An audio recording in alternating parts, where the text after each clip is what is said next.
안녕하세요. 누군가 재밌다고 해서 막상 보면 그다지 재밌지는 않은 채널, 그래서 재미없어서 그만 보려고 하면 간간히 재밌어서 끊을 수 없는 채널 기즈모입니다. 제 생존 방식이에요. 약간 요실금 같은 재미라고 보면 돼요. 재밌는 것 같기도 하고 재미없는 것 같기도 하고 좀 밀당을 하는 거죠. 자, 어쨌든 오늘 리뷰도 재밌게 보시면 좋겠고요. 사실 리뷰가 어떻게 재밌겠어요. 자, 오늘은 소니의 원핸드 컴팩트 풀프레임, 요즘 뭐 대세 바디죠. 소니 알파7C 마크 2 리뷰입니다. 크롭 바디 제품의 결과물은 어딘지 모르게 좀 아쉽고, 그렇다고 풀프레임은 무게가 부담스럽고, 그럴 때 꺼내들 수 있는 선택지가 바로 소니 알파7C 시리즈죠. 풀프레임 바디면서 크롭 바디만큼 가벼운 시리즈. 정말 소비자가 원하고 이렇게 가려운 곳을 딱 긁어서 제품을 내놨어요. 이런 제품 보면 사람들이 왜 소니 하는지 알 수 있습니다. 제조사 이름이 소니더군요.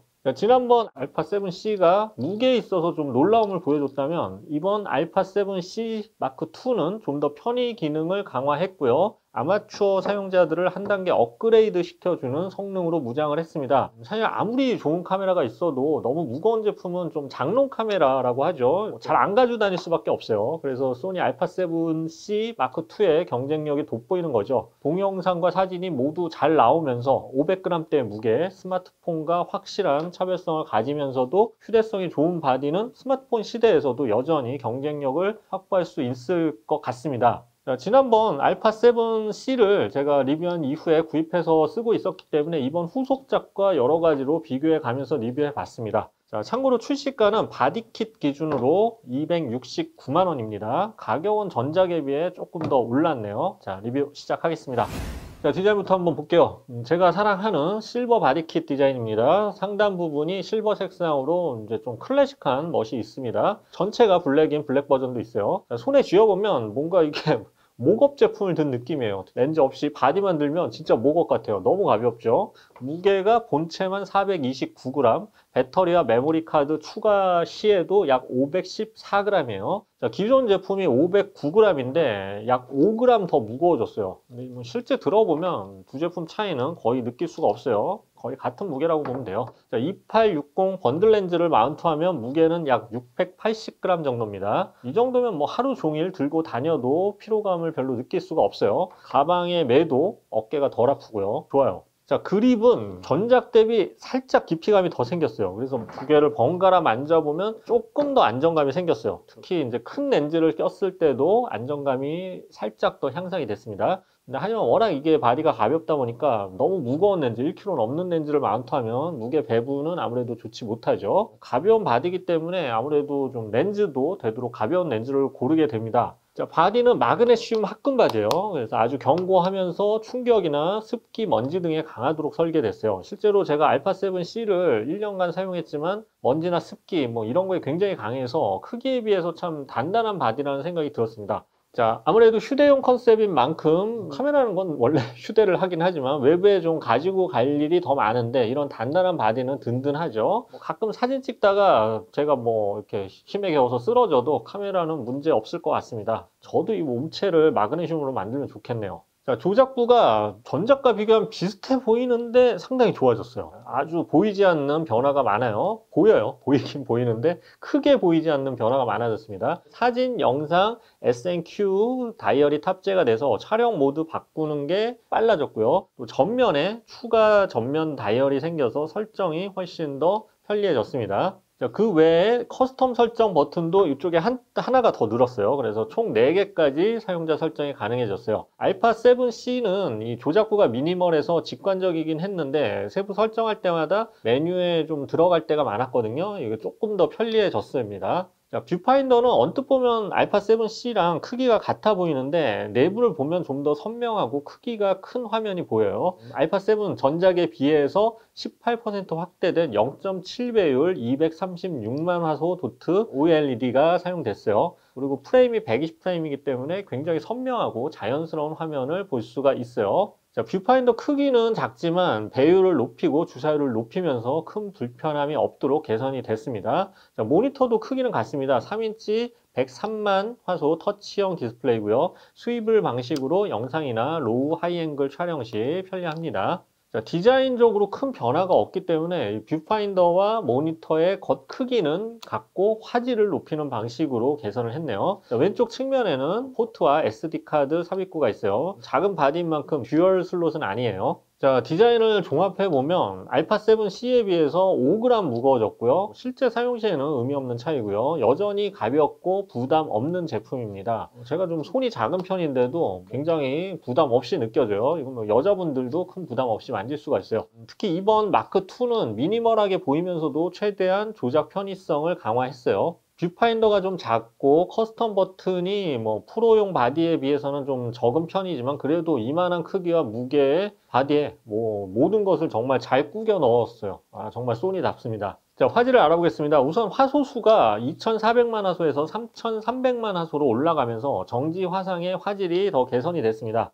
사실 같은 값이면 화소수가 깡패라는 얘기도 있죠. 크롭 시에도 유리하고 더 세밀한 표현이 가능해졌어요. 새로 채택된 이미지 프로세싱 엔진인 비욘즈 XR은 기존에 비해 8배 더 빨라졌다고 해요. 이미지 프로세싱 엔진이 더 빨라지면 이미지 처리 속도가 빨라져서 연사에 도움이 되고요. 데이터 저장이나 조작 등이 더 쾌적해지죠. 자, 화질은 전체적으로 기존 바디가 좀 약간 화사하게 나왔다면 이번 버전은 좀 뭐랄까요, 좀 더 진득해졌어요. 더 정확해진 AF 시스템과 또 새로운 이미지 프로세싱 엔진 채택 때문인 것 같은데 전체적인 색감이 좀 더 프로용 제품처럼 진득한 색감을 보여줍니다. 자, 영상 촬영 역시 우수합니다. 시간 제한 없이 배터리, 메모리 끝까지 녹화 가능하고요. 4K 60프레임 촬영 지원하고요. 7K 오버샘플링으로 30프레임 촬영이 가능합니다. 사실 유튜브 촬영 정도는 차고 넘치고요. 상업용 촬영용으로도 좀 무리하면 쓸 수 있을 정도의 S로그 촬영도 지원하고요. 10비트 4대 2대2 색상 샘플링,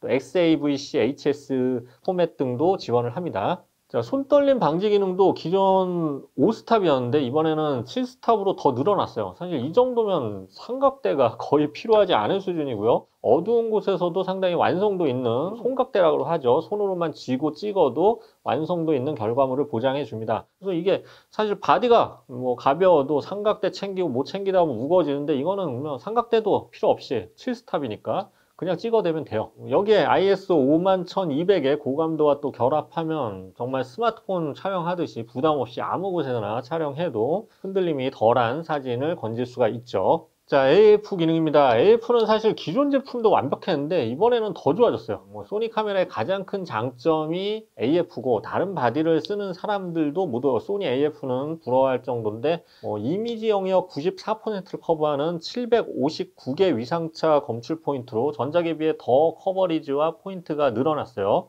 특히 AI 프로세싱은 압권인데요. 딥러닝 기반으로 이게 인공지능 기반이죠. 사람과 동물은 당연하고 곤충, 비행기, 자동차 등의 다양한 피사체를 인식해서 정확하게 AF를 잡아냅니다. 비행기 사진 찍을 때도 정말 쉽게 AF를 잡아냈어요. 업계 최고 속도로요. 이 기능은 소니의 프로용 바디인 A7R5에 들어가는 기능이고요. 이런 컴팩트한 바디에는 정말 너무 고마운 기능이죠. 어쨌든 소니 알파7C 마크2에는 이 보급형 좀 경량형 바디라고 생각할 수 있는데 업계 최고 수준의 AF가 들어가 있다는 것은 정말 큰 장점입니다. 사람이든 동물이든 비행기든 지나가는 자동차 사진이건 그냥 들이대고 찍으면 바로 AF가 맞춰집니다.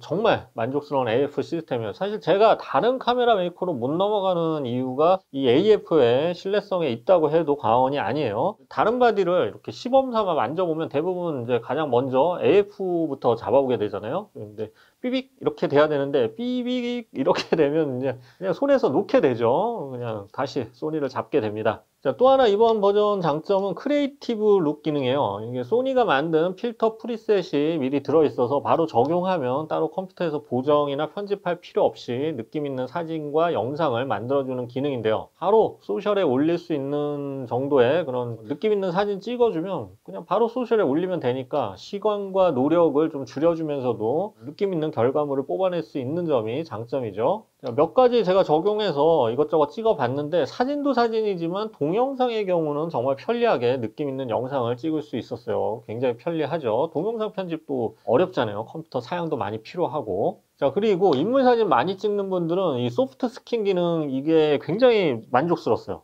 이거를 사용하면 사진은 물론 영상, 뭐 라이브 스트리밍까지 피부만 정확하게 보정이 가능해요. 이것도 사실 영상 저 편집하면서 필터를 다 따로 적용하는 경우가 있는데 이거는 필터 적용할 필요 없이 바로 소프트 스킨 기능만 적용을 하면 됩니다. 차이가 크죠. 여기다가 소프트 스킨에다가 크리에이티브 룩까지 적용하면 정말 젊어진 얼굴을 볼 수가 있어요. 심한 차이가 나요. 방송도 믿을 수가 없습니다. 무서운 세상이에요. 자, 배터리는 이번에 화소수가 늘어나면서 기존에 비해 살짝 매수가 줄어들었어요. 사실 기존 제품이 워낙 좋았기 때문에 이번 제품도 큰 불편은 없어요. 기존 알파7C는 추가 배터리를 사용한 적이 뭐 거의 없을 정도예요. 스펙상 하루 680장 찍을 수 있고 동영상도 약 뭐 연속 220분 가능했는데 이 정도면 뭐 하루 종일 일반인들은 쉬지 않고 찍어야 배터리를 다 채울 수 있을 정도예요. 이번 알파7C 마크2 역시 뭐 좀 줄었다고 해도 스펙상 정지화상은 560장, 영상 촬영은 약 165분이 가능합니다. 사실 뭐 이 정도도 대부분의 사용자는 추가 배터리가 필요 없을 정도예요. 저도 뭐 테스트 나가서 거의 필요가 없었고요. 만약 필요하더라도 뭐 하나 정도 추가해주면 됩니다. 자, 정리해 보겠습니다. 소니 알파7C 마크2는 여전히 가장 작고 가벼운 풀프레임 미러리스 바디입니다. 무엇보다 500g대의 가벼운 무게로 부담 없이 가지고 다니면서 풀프레임 2개의 얕은 심도의 사진과 뛰어난 화질의 영상을 찍을 수 있다는 점이 가장 큰 장점이죠. 자, 게다가 이번 버전에서는 AI 프로세싱 유닛이 탑재돼서 뛰어난 AF 기능과 좀 더 강화된 또 조작 다이얼, 커스텀 버튼, 그리고 기존에 비해 8배 빨라진 이미지 프로세싱 엔진, 3300만 화소의 사진 촬영 등으로 이거보다 조금 더 높은 사양의 프로급 바디와도 큰 차이가 없는 스펙으로 무장했어요. 자, 그래서 스펙을 좀 볼 줄 아는 분이 계시다면 정말 소니가 힘을 꽉 준 바디라는 것을 느낄 수밖에 없습니다. 자, 그러면서도 이 알파7C 시리즈의 가장 큰 장점, 아무데나 찍어도 그냥 스마트폰처럼 편리하게 나오는 거, 사진이나 영상 촬영도 역시 좀 더 스마트폰에 가깝도록 더 편해졌어요. 가장 빠르고 정확한 AF, 그리고 최대 7스톱 고정 가능한 우측 손떨림 방지 기능, 고감도 전오이즈 등으로 주위가 어둡건 뭐 빠른 물체가 있건 상관없이 그저 셔터만 누르면 그럴듯하게 촬영이 되고요. 크리에이티브 룩 기능을 또 통해서 많은 추억 남기시기 바랍니다. 자, 지금까지 기준모였습니다. 감사합니다.